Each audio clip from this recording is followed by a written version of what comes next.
Cool.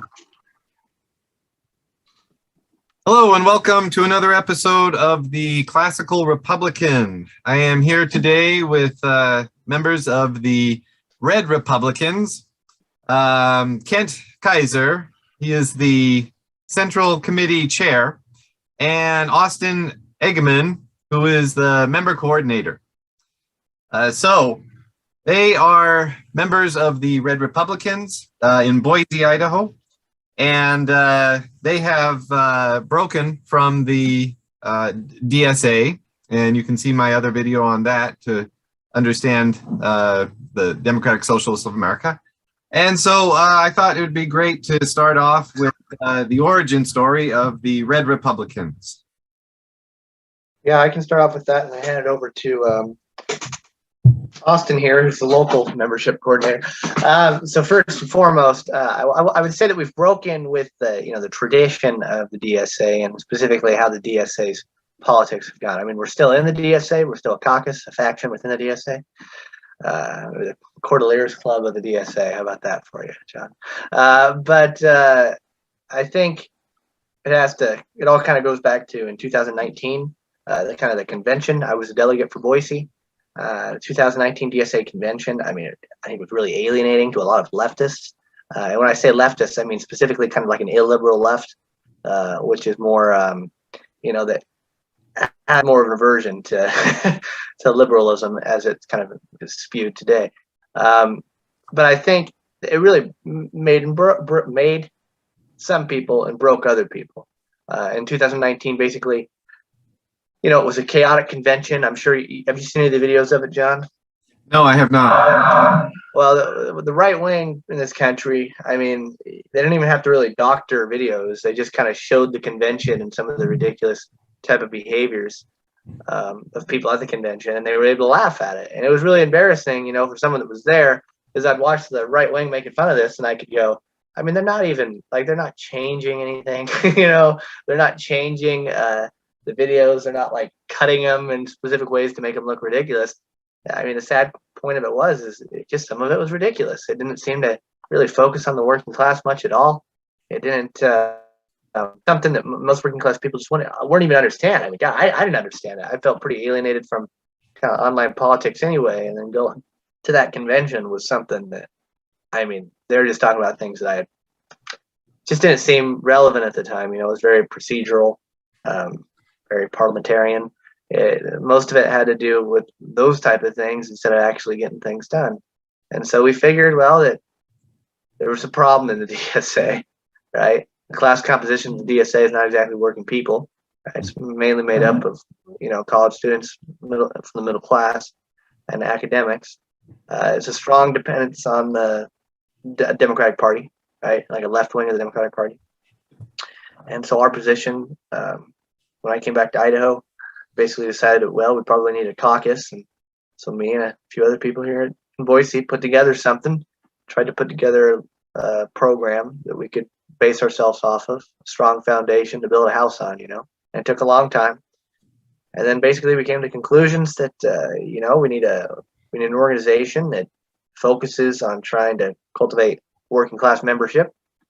And specifically, we need to be talking about breaking from the Democratic Party as a party that has alien interests, from working people, and that was really important to us. And so I would say that's pretty much the story of how it got started. I mean, you want to add anything to that?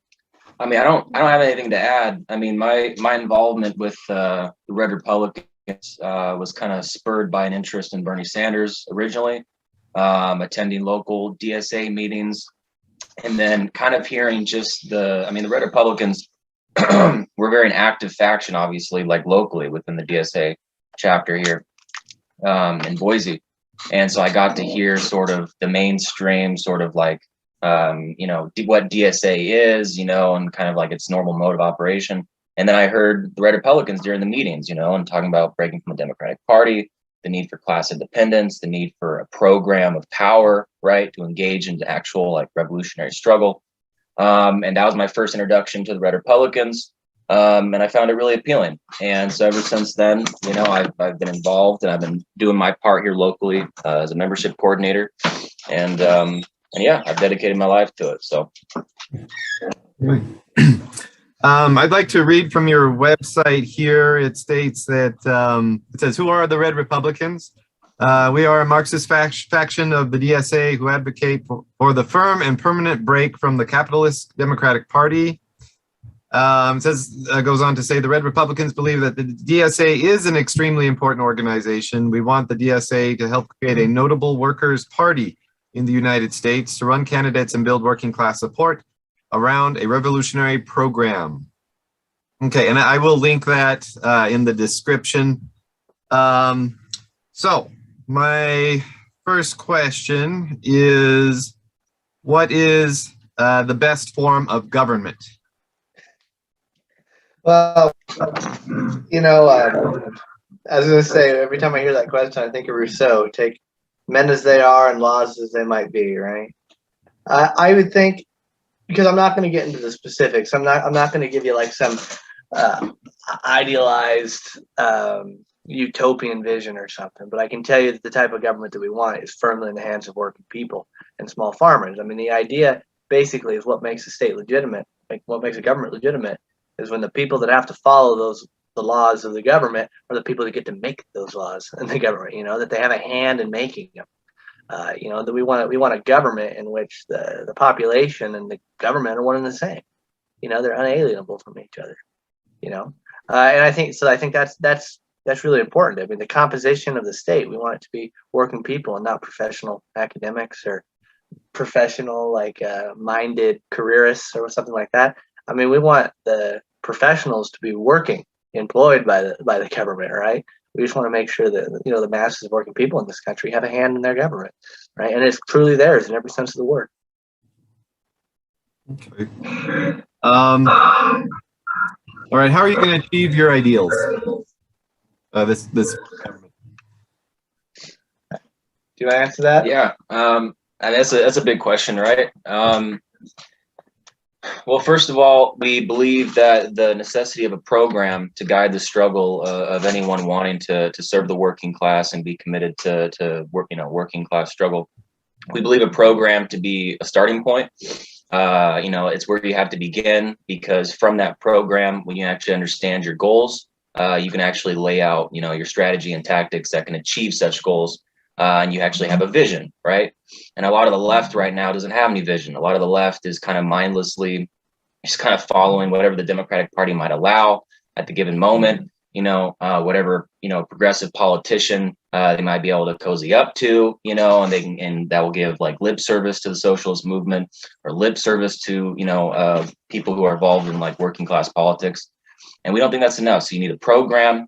And with that program, we believe that you should be involved in every aspect of where the working class is right now, such as like the labor unions. I mean, the labor unions have been decimated in this country, but right now that's still where a lot of the active sections of the working class are. It's where the most advanced sections, most class conscious sections of the working class are.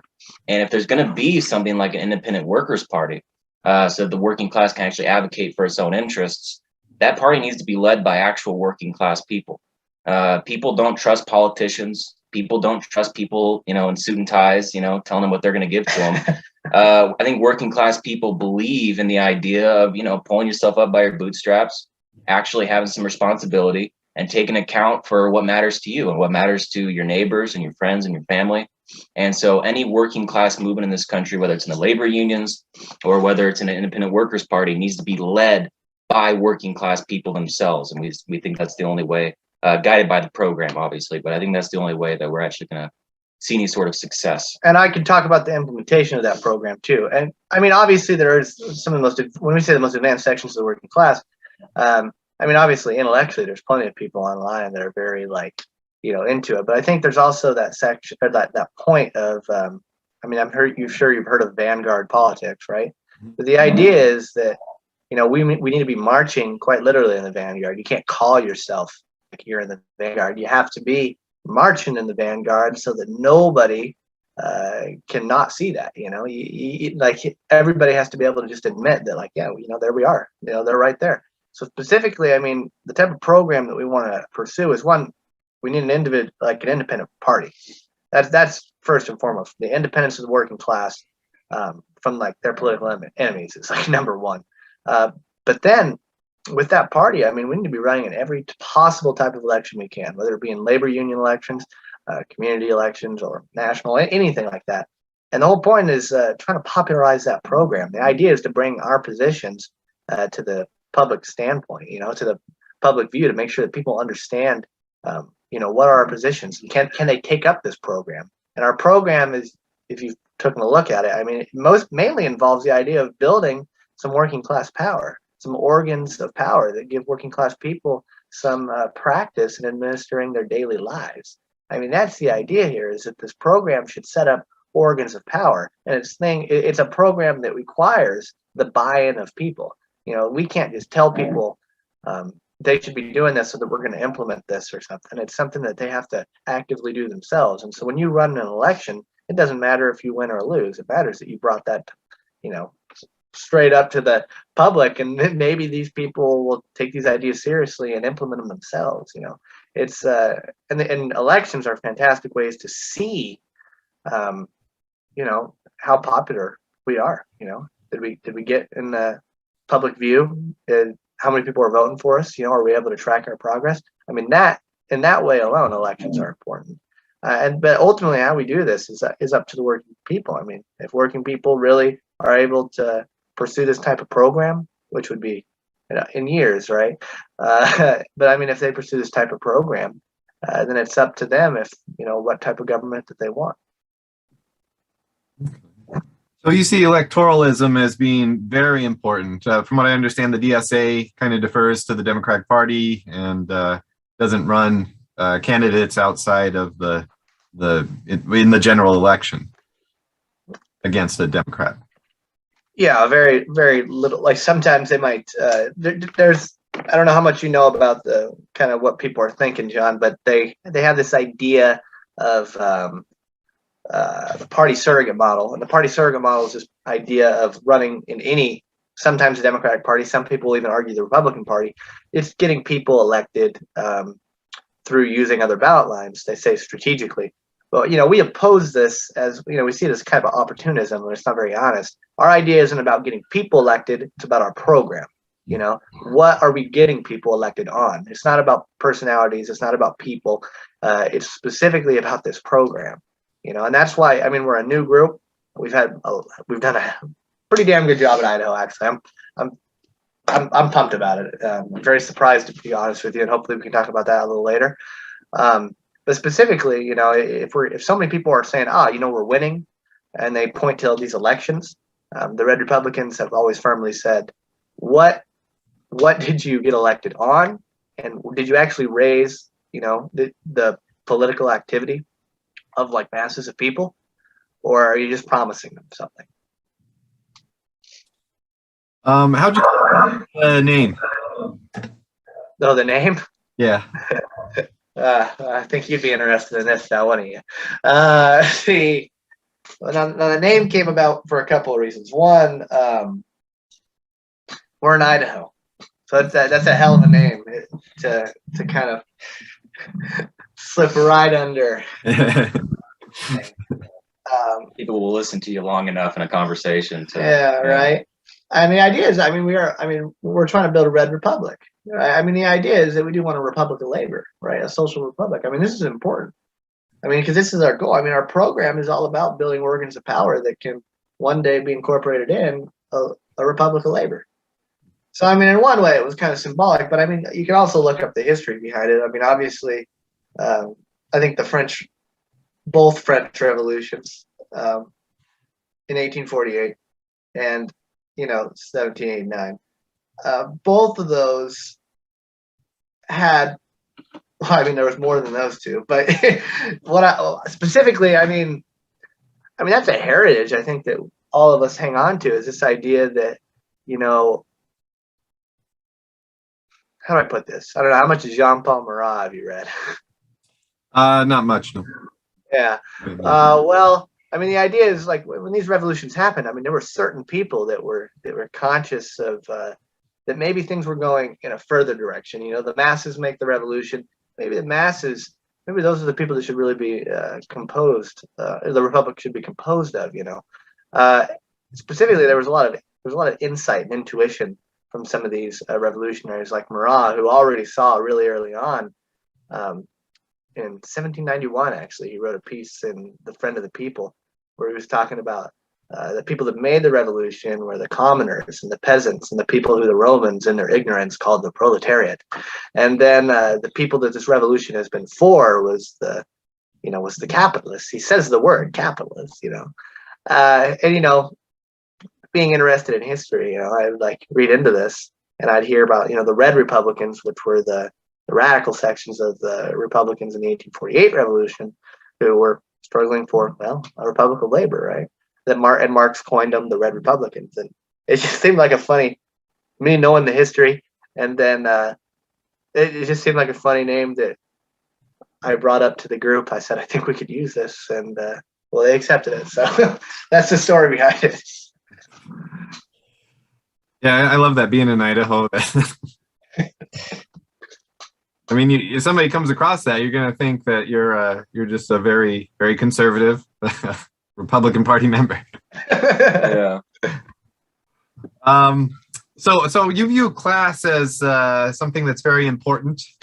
You've already talked about that a little bit. Do you want to say anything more about class? I mean, identifying as class identification as opposed to other identifiers? Yeah, I mean, when you think about class identification, I think class is beyond any sort of, any other kind of identity, right? It's not above any other identity per se, but if you think about class, it can be the most unifying, it can be the most all-encompassing part of who you are. It can be the most impactful part of your life, right? What class you belong to. How it is that you obtain your basic means of subsistence, right? That you can make sure you can go on living, you can have a roof over your head.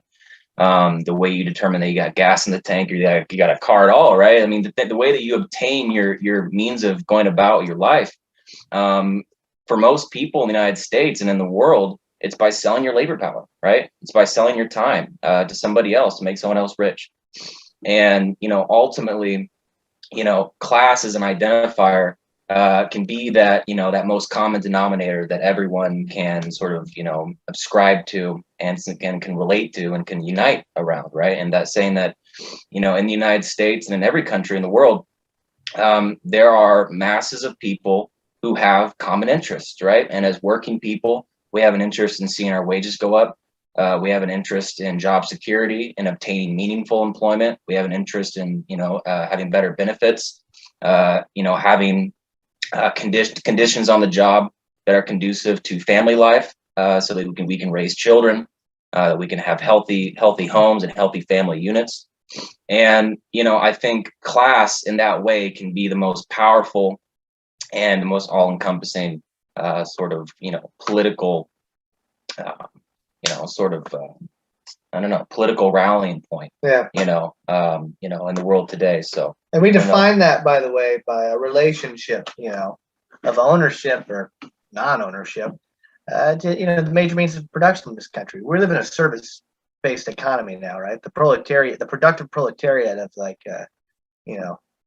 from the 1890s all the way to the 1930s that everybody is so fascinated with, that specific proletariat, or even the earlier proletariat that Engels describes in England. There's like a huge fetishization of that on the left, But I mean, we live in a different economy. They're still working class. I mean, they're still proletariat, But it makes it different. It makes it very difficult because of that change in the way things are. That idea of that disciplined labor force that was so used to the ideas of like organization. It makes total sense why for instance, the first international, the International Working Men's Association. It makes sense why they could be so organized. I mean, the working class at this time was used to organization. They were used to discipline. They were used to these things. And so when they made a political organization, you knew that it had a lot of direction because they were already used to a life of kind of like militarism almost, But conditions have changed. And in some ways got a lot better for people. But at the same time, they certainly made us a lot softer in the things that we want. and in the way that we struggle. And so it kind of, funny enough, it kind of makes sense why the Red Republicans would come out of a really conservative state when most of us actually are working class, or small farmers, and then we would be so serious about the idea of discipline and organization and stuff like that, because that's something that, even in the workplace today, it's definitely lacking. Whether you work at like a distribution center, which is maybe the most organized, or a coffee shop or a restaurant or something, there's a lot. I mean, it definitely feels chaotic. Your bosses are your buddies. There's no hard authority anymore. Everybody today. I mean, if you've read the first discourse by Rousseau, he kind of talks about the idea where everybody's polite. Everybody, all the differences are overlooked, no matter how major they are. And he says that a good athlete is one who performs in the nude, because those athletes are the ones that have nothing to hide. And the kind of comment that he's making there is that our society and the society that he saw that we would have was going to be one where a very insincere people. It's kind of funny because that's exactly what you got, especially in the workplace. Yeah. So because of that means that our organizations, we believe, have to be more organized. They have to be, we have to build a culture of responsibility and discipline within organizations to kind of combat the extreme inability for people to maybe not argue about things or to really hold an opinion. Yeah, I see that a lot too. That it's difficult to how do you feel about especially if you're in the Democrat Party here in Idaho? We're not in the Democratic Party here in Idaho. Our DSA is split away from that. Our DSA is now firmly in the hands of Republican leadership. But do you think that you would have a friendly audience with members of the Democrat Party? I think we'd have more friendly audiences in independents and in independent people or Republicans. I think Democrats, maybe the old school FDR type Democrats, I think would definitely jump on board, right? Yeah. Especially if we're able to talk to them. And I mean, rhetoric's a big thing. I mean, you use silly, outdated words like trying to talk about dictatorship of the proletariat, the democratic dictatorship of the workers and peasants. I mean, that doesn't mean a damn thing to them, right? I mean, I could go give them a lecture on permanent revolution by Trotsky, but I don't think that's going to work out too well because I don't think that means anything to them. But I mean, you talk to people about what we have today, using Marxism, using Leninism, even using those early ideas of republicanism, right? Liberty, equality, fraternity. And you bring that in a language that we need to today, in plain everyday language, with the intention of trying to raise people up both intellectually and politically. I mean, I think there's a huge audience wherever there's a working person that's pissed off at the fact that they can't have a goddamn family. Anywhere that there's a working person that feels like today's culture is like toxic and corrosive to fraternity among people. Anywhere there's people that are irritated at the fact that they work their asses off but don't seem to get anywhere. I mean, that's where our audience is. And we're seeing that in Idaho. I mean, we're one of the only DSAs in the entire country that actually has an inroads into local unions, actually sitting in the trades councils. It's actually recruiting union members into their organization and is taking a hard stand here to try to struggle for active participation in the working class and trying to raise the working class up into the vanguard of the movement. I mean, this is what it's about. So our audience, it can come from anywhere. It can come from dissatisfied people in the Democratic Party and the Republican Party, but most importantly, it just comes from working class people. That's where our audience is, man. Yeah. Can you talk a little bit more about your union activity? Yeah, I mean, so this is going to vary state by state. I mean, we would like to see this in more states than just Idaho, but I mean, obviously we have most of our activity here in Idaho. And I think within Idaho, we're going within the unions, right? We're sort of gauging sort of the layout of who makes up union leadership, what the rank and file people are sort of disposed to, what they are talking about, what are their thoughts, and we're very well received. I mean, the idea of class independence, the idea that working class people do have an interest, and it's an interest that's completely counterposed to that of the ruling class. the idea that both parties in the United States, both two major political parties in the United States, represent those interests that are counterposed to the interests of working people. I mean, those kind of views are very well received. So just advocating around those sort of principles as like first principles and seeing where it goes from there. I mean, I would support an independent labor party here in Idaho, and try to make an alliance with, small farmers in the state of Idaho who, at multiple different points economically can find their common enemy as the same kind of common enemy that working class people in Idaho might have. These big agricultural corporations like Simplot and Monsanto, they're an enemy to small farmers in the state of Idaho. They're putting, small farmers out of business. Bill and Melinda Gates, buying up all the farmland. I guess maybe just Bill. Did they get divorced? I have no idea. But anyway, I mean, outside people buying up land here in Idaho. I mean, those kind of enemies of small farmers in the state of Idaho, those interests could intersect with the interests of labor, and so just talking about these things within union meetings, trying to recruit union members into our organization. That's kind of, broad scope, kind of what we're doing. And specifically how we did that, to give you specifics. So first, the Boise DSA, specifically here in Idaho, I mean, we put together a Idaho Labor Party program, which is kind of like what we're going into the labor councils with, and we also put together a student organization, kind of like a student front, that accepts that same program. And so the DSA, there's a Student for Labor organization, and then there's also the local IWW, which has totally accepted the political program that we push for. And the political program, by the way, just to speak on that shortly, it's very congruent with the Red Republican National Program for the DSA, except it focuses more on trying to maintain working class leadership in the state of Idaho, while at the same time trying to appeal to small farmers to accept the leadership of the working class, saying that, hey, actually, you guys have a lot more to gain by accepting working class leadership than you do trying to pursue these interests that, big companies like Simplot are going to steamroll quite literally right over. Between the developers and Simplot, you guys will be crushed out of existence. And there's only one, class right now that might be able to save you, might be able to do something for you. And so that's kind of what this program is based on. And so we took this program, and then our first thing is, okay, with this program, we need to go into these, try to get in these central trade councils and make sure this is what we're pushing for. We're getting involved with their political committee. We're showing up to all the general meetings. We're trying to figure out how that we can embed ourselves within the working class. And then specifically, once we get into these union meetings, I mean, the idea then is to try to get people careers within these unions, especially students. I mean, one thing we're going to have here in Idaho that we're setting up is the secretary treasurer of the Central Trades Executive Committee. I mean, she's going to be giving kind of a talk to the student group that we set up to try to help them get careers within the union, get some of the young women that joined our group to get inside of the women's committee of the local union, labor council out here, Central Labor Council, or whatever.